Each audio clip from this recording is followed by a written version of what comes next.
Bon matin tout le monde, bienvenue à la semaine 7.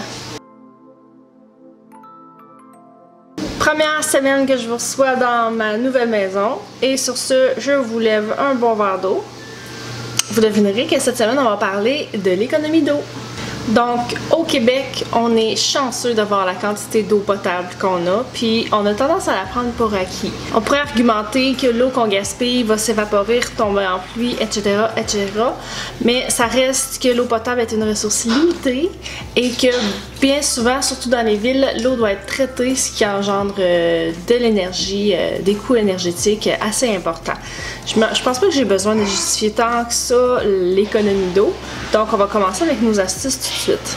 La première astuce est peut-être cocasse, peut-être que vous le faites déjà, peut-être que vous allez trouver ça dégueu, mais ça consiste à faire pipi dans la douche.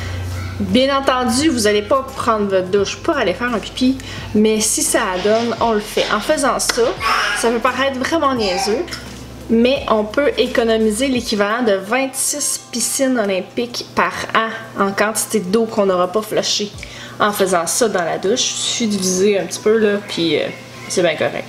Ensuite de ça, si vous avez des plantes à la maison, utilisez donc vos fonds vos fonds d'eau, de verre d'eau, etc. À la place de vider ça dans le lavabo, vous arrosez vos plantes avec vos restants d'eau quand vous avez votre bouteille que vous videz, etc. On peut aussi ajouter une bouteille ou un contenant fermé. Un pot maçon, ça fait la job. Une bouteille de plastique, ça fait la job. Au réservoir de toilette, ça va faire en sorte que le volume du pot ou de la bouteille va être là, à la place de donner de l'eau à la tank. Donc, ça va être ça d'économiser à chaque flush. Ensuite, une source d'utilisation d'eau assez importante, c'est la douche. Donc, personnellement, j'ai un peu de misère à couper sur ma douche. Quand je me fais dire de couper excitant ou whatever, j'ai un peu de misère à... Je sais pas combien de temps que je reste dans la douche. Donc, j'ai commencé à me mettre un timer.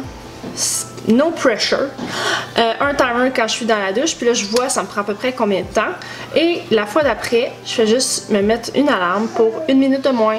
Et ainsi de suite, jusqu'à temps que j'ai une douche qui soit de 5 minutes gros max. Par contre, si vous êtes comme moi et que vous aimez ça, rester dans la douche longtemps, ben pourquoi pas essayer juste une journée sur deux de faire ça vite, on se lave, on sort, puis l'autre journée, prenez la douche la longueur que vous voulez. Donc pour compenser votre longue douche, vous en prenez une le plus rapidement possible pour pouvoir quand même garder l'aspect agréable de la douche que vous aimez. Si vous êtes comme moi puis que vous aimez boire un bon grand verre d'eau froid, mais que vous êtes pogné à faire couler votre eau un petit bout de temps pour qu'elle devienne à la bonne température, c'est le temps de vous munir d'un pichet, de le remplir, de le mettre au frigo pour avoir toujours l'eau nécessaire à la bonne température au frigo. Puis comme ça, on gaspillera pas des milliers de litres par année à attendre que notre eau soit à la bonne température. Un classique reste et restera toujours aussi d'éteindre le robinet, de fermer le robinet quand on se brosse les dents. Et au risque de me répéter, si vous voulez vraiment avoir un gros impact sur votre consommation d'eau, eh bien c'est de réduire la viande. Et oui, elle est plate et fatigante la madame avec sa viande, mais c'est ça qui est ça. Ça prend pour 1 kg de bœuf environ 15 000 litres d'eau à produire. Donc c'est tout pour cette semaine. J'espère que ça va vous aider à réduire votre consommation d'eau. Venez nous rejoindre sur le groupe Facebook pour nous donner vos astuces et qu'on puisse partager les nôtres avec vous. Puis on se retrouve la semaine prochaine pour la semaine 8. Bye! Bye bye! Bye bye! Bye bye!